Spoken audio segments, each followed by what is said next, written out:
El día de ayer hablamos acerca de reconocer que Dios puede transformar los fracasos en oportunidades, que necesitamos cambiar nuestra forma de mirar el fracaso y ver que tenemos un Dios maravilloso que puede utilizar incluso las circunstancias más difíciles como oportunidades para que su nombre sea glorificado en nuestra vida.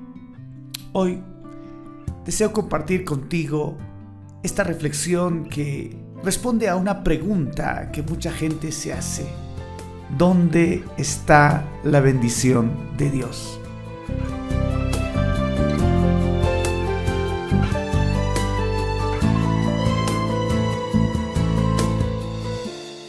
Tenemos que reconocer que vivimos en una época donde queremos que todo nos vaya bien. Queremos tener éxito, queremos ser bendecidos. Y hoy multitudes corren tras la bendición de Dios. En una época donde todos desean la unción, donde todos desean ver un diluvio de cosas buenas ocurriendo en sus vidas, necesitamos preguntarnos si de verdad hemos comprendido qué significa ser bendecido por Dios.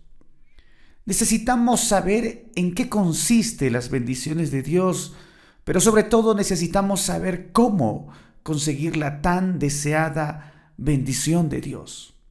Y es natural, incluso para las personas que ya tienen muchos años en la fe, preguntarse ¿qué gano yo en todo este asunto? Esta es una pregunta genuina que incluso el apóstol Pedro le hizo al Señor. Cuando leemos en Mateo 19:27, Pedro respondiendo le dijo: «He aquí nosotros lo hemos dejado todo y te hemos seguido. ¿Qué pues recibiremos?» Pedro preguntó: «Señor, ¿dónde está mi bendición?» La gente incluso se preocupa cuando siente que las bendiciones de Dios no están llegando a sus vidas.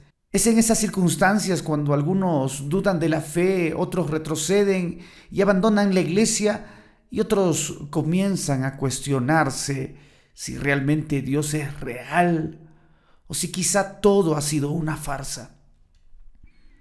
Pero para comprender esto, hoy vamos a revisar la vida de un personaje que buscaba la bendición con la misma sed que quizá tú la estás buscando.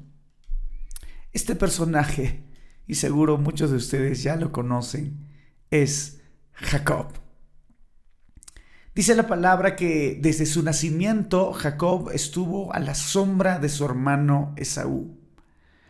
Aunque eran gemelos, eran en verdad completamente diferentes.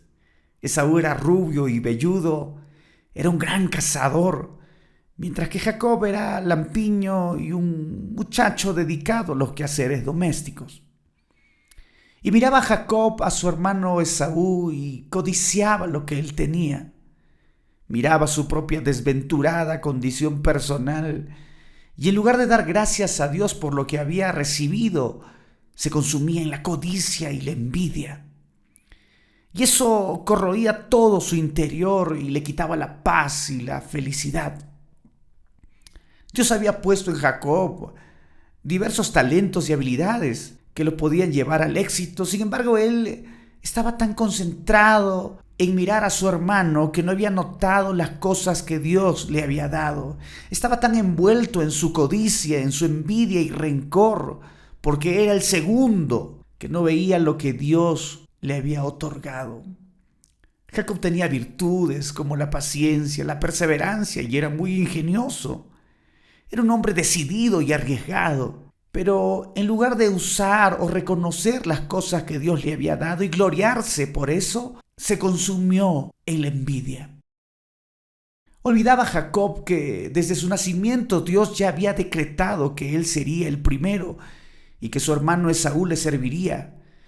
Pero él quería hacer las cosas a su manera, él quería hacer las cosas a su modo. Hay una frase en Perú que dice: «Yo sigo a Dios a mi manera». La he escuchado muchas veces en labios de mucha gente. Y yo me pregunto y digo: ¿y cuál es tu manera de servir a Dios? ¿Tu manera es hacer tu propia voluntad? ¿O tu manera es hacer la voluntad de Dios? Porque eso es básicamente lo que no hacía Jacob. Lo que Jacob estaba acostumbrado a hacer era hacer que las cosas ocurran. Él quería conseguir la primogenitura y la herencia de su padre, y estuvo dispuesto a engañar y a mentir. Hizo lo necesario. Jacob era de aquellos hombres que hacían que las cosas sucedan, que no tenía tiempo para esperar a que Dios actúe. Él iba a hacer lo necesario y, si es posible, iba a romper las reglas. Pero aún con sus defectos, Dios amaba a Jacob. Dios tenía un plan para él. Dios quería bendecir a Jacob, pero la manera como Jacob buscaba la bendición era una manera humana. Dios es especialista enseñándonos el camino de la bendición, pero a veces no vemos la bendición porque estamos buscando en el lugar equivocado. ¿Dónde está la bendición de Dios? ¿Dónde esconde Dios la respuesta a sus promesas? Hay un texto en la palabra de Dios que trajo claridad a mi mente cuando yo mismo me planteaba esta pregunta: Señor, ¿dónde están tus bendiciones? ¿Y dónde están esas promesas en mi vida? Señor, no las veo. Y entonces Colosenses capítulo 2, versos 1 al 3, trajo mucha paz y mucha claridad a mi vida. Y dice así la palabra: porque quiero que sepáis cuán gran lucha sostengo por vosotros y por los que están en la Odisea, y por todos los que nunca han visto mi rostro, para que sean consolados sus corazones, unidos en amor, hasta alcanzar todas las riquezas de pleno entendimiento, a fin de conocer el misterio de Dios el Padre y de Cristo, en quien están escondidos todos los tesoros de la sabiduría y del conocimiento. En Cristo están escondidos los tesoros. En Cristo está escondida tu bendición. Gloria a Dios por eso. La tragedia de la vida de Jacob por muchos años fue llegar a tener una gran cantidad de ganado, de rebaños, siervos, esclavos. Cualquiera que lo veía pensaría que gozaba de la bendición de Dios, pero en su corazón Jacob no tenía paz. No estaba en paz con Dios ni con su pasado. Su propia conciencia le decía que había cosas que no había resuelto, que no había confesado. Tenía un pecado que lo había perseguido por muchos años y del que aún no lograba deshacerse.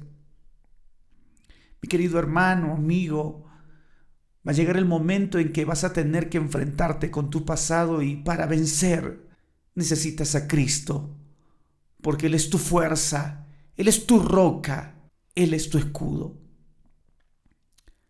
Cuando por fin Jacob decidió regresar a su hogar y enfrentar su pasado, entendió que no hay bendición mientras no hayas arreglado las cuentas con Dios y con los hombres.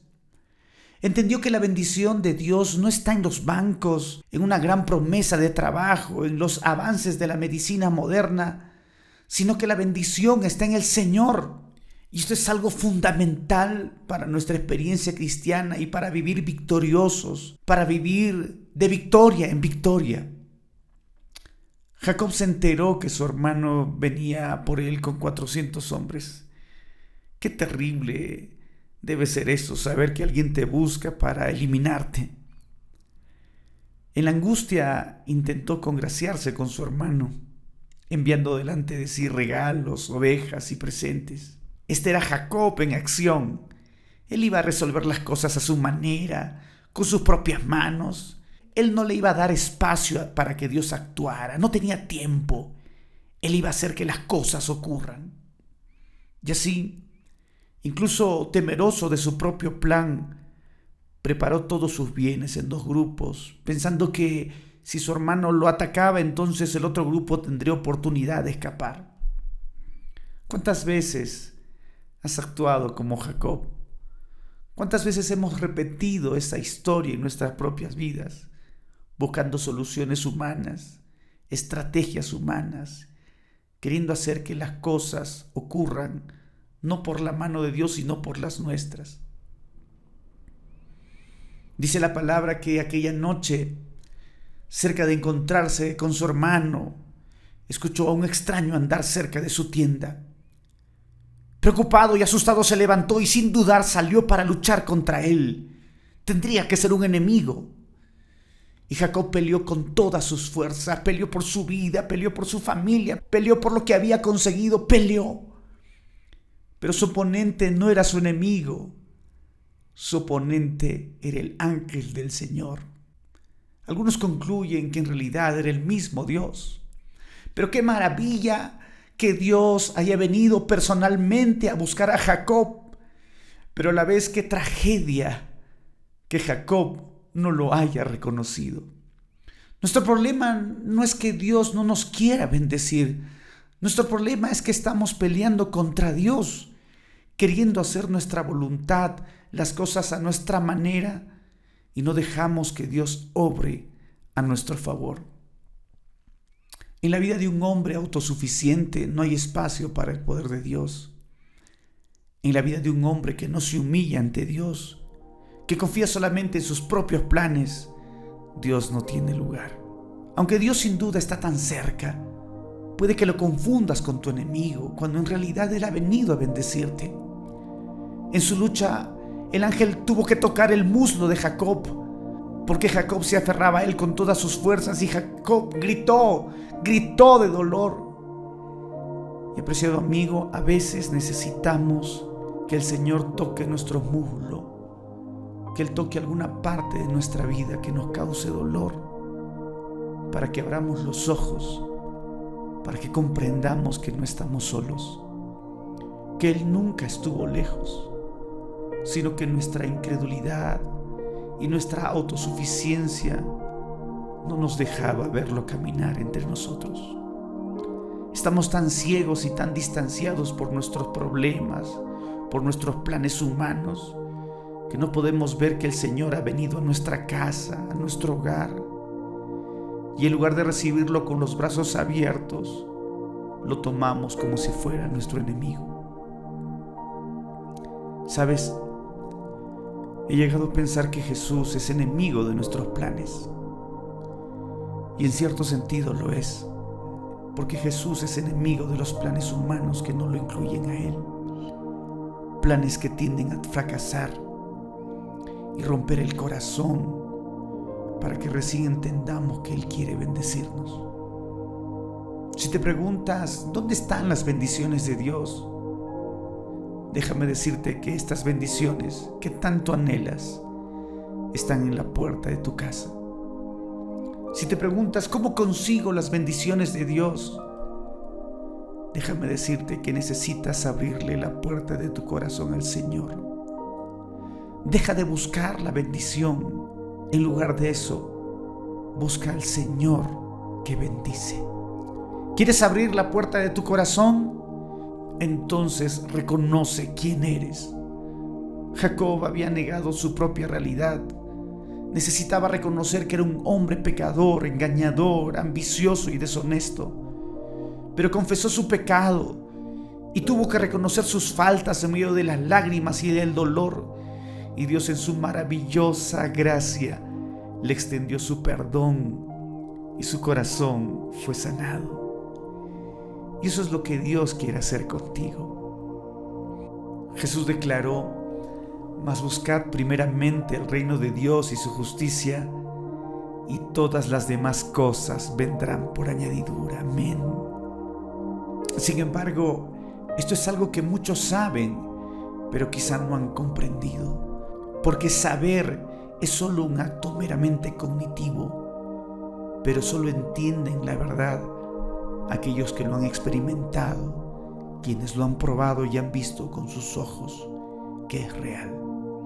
Entonces las cosas van a comenzar a ocurrir. Vas a ver milagros que no viste jamás. Vas a ver a Dios actuando en tu vida y eso va a transformar tu experiencia cristiana como nunca antes la habías visto, como nunca antes la experimentaste, como nunca antes la viviste, y te hará victorioso. Vas a pasar de ser un simple hombre o mujer a ser un hombre de fe, una mujer transformada, alguien que vive de victoria en victoria.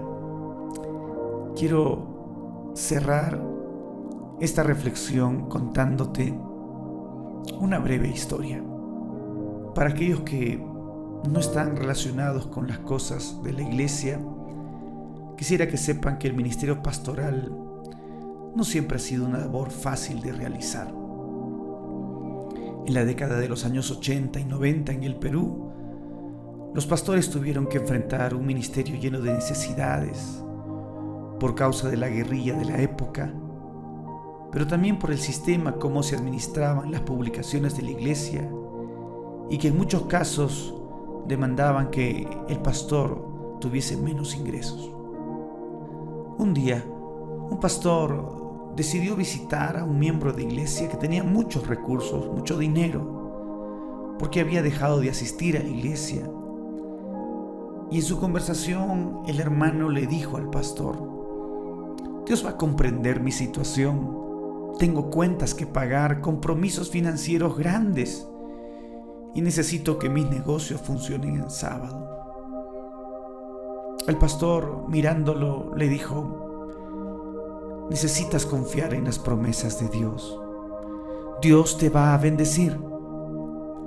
El hombre miró de pies a cabezas al pastor y le dijo: ¿ese no es el zapato y el mismo pantalón que usaste hace 3 años atrás cuando llegaste? ¿Dónde están las bendiciones de Dios? El pastor lo miró y, movido por el Espíritu Santo, respondió: sí, es verdad. Estos son los mismos zapatos y el mismo pantalón de hace 3 años.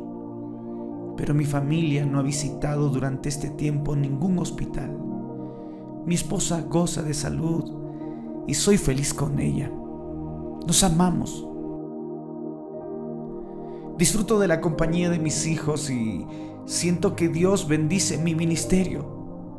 Pero te he visto ir muchas veces al hospital con tu esposa. Tus hijos no quieren saber nada de ti y estás afligido por las deudas, aunque tienes mucho dinero. Por eso creo que necesitas ser bendecido como yo. Hay una promesa del Señor que está en Deuteronomio capítulo 8, versículo 4, y dice así: tu vestido nunca envejeció sobre ti, ni el pie se te ha hinchado en estos 40 años. Dios tiene muchas formas de bendecir tu vida, pero de todas ellas la mayor y más grande es que tengas paz en tu corazón. Cuando estás en la presencia de Dios, cuando caes a sus pies, cuando reconoces la pequeñez de tus planes y la grandeza del Señor, entonces verás las bendiciones de Dios en la puerta de tu hogar. Que Dios te bendiga.